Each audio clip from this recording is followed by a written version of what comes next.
Welcome to 1 Minute Theatre Reviews. I'm Paul Seven Lewis, and I'm going to be watching Andrew Scott in Three Kings, streaming live from the Old Vic.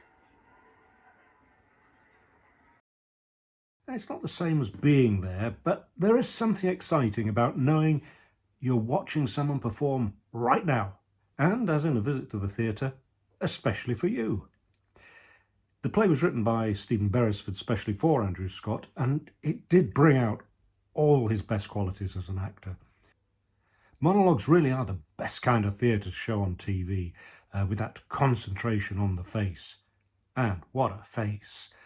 What that man can do with a raised eyebrow, a stifled giggle, or an intense stare. Andrew Scott is Patrick, the narrator, and he tells the story of his relationship with his absentee father.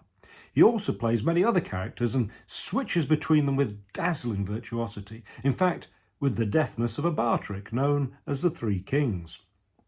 Now this involves moving around 3 coins, and we're introduced to it at the beginning of the play and see the puzzle resolved at the end. Patrick is challenged to solve the riddle in exchange for seeing his absent father again.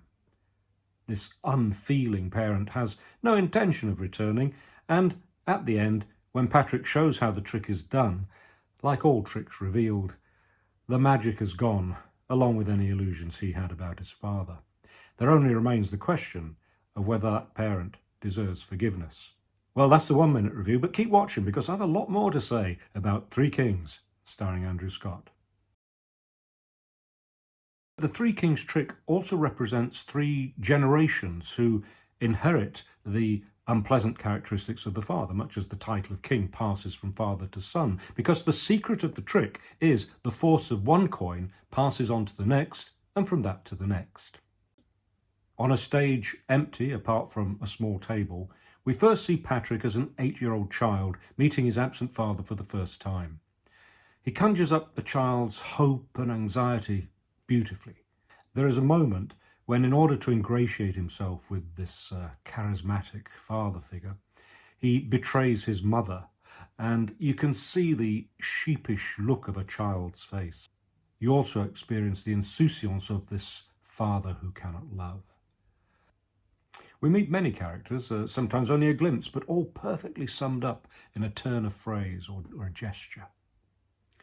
Patrick becomes a man, talking to his father's oldest friend, and the screen, and you've been wondering why this was presented in letterbox style, now splits in 2, representing, I think, that Patrick has matured into the next generation, already taking on characteristics of his father, drinking too much, being unemotional, but perhaps more self-aware than his father.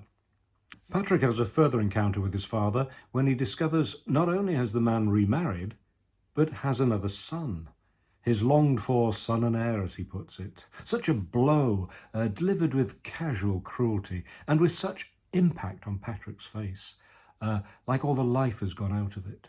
And Andrew Scott shows us both the action and the reaction almost simultaneously. Patrick meets his half-brother and another Patrick, again bringing life to both characters, now across 3 screens, because we're learning that this brother is now himself an absentee father to a 3rd generation.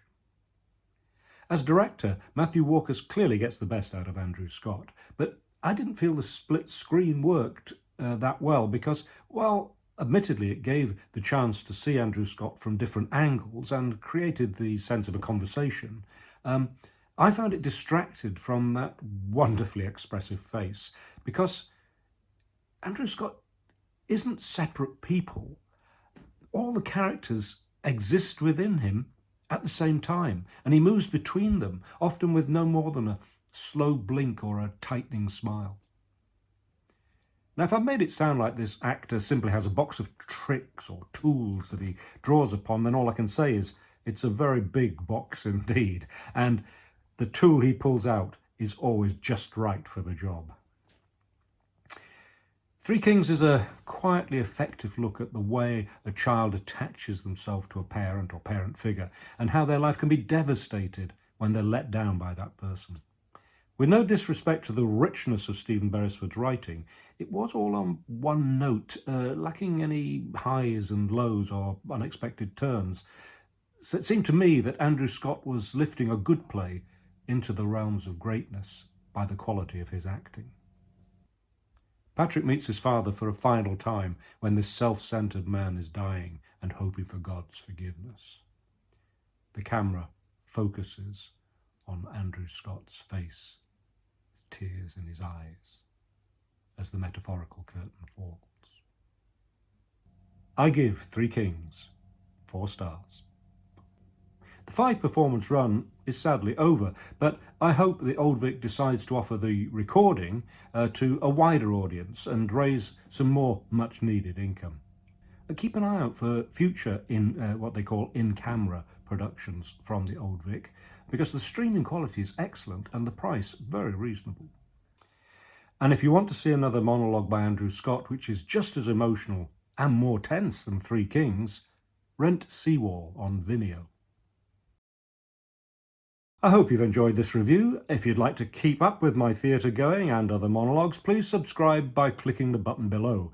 You can also read my reviews at oneminutetheatterreviews.co.uk.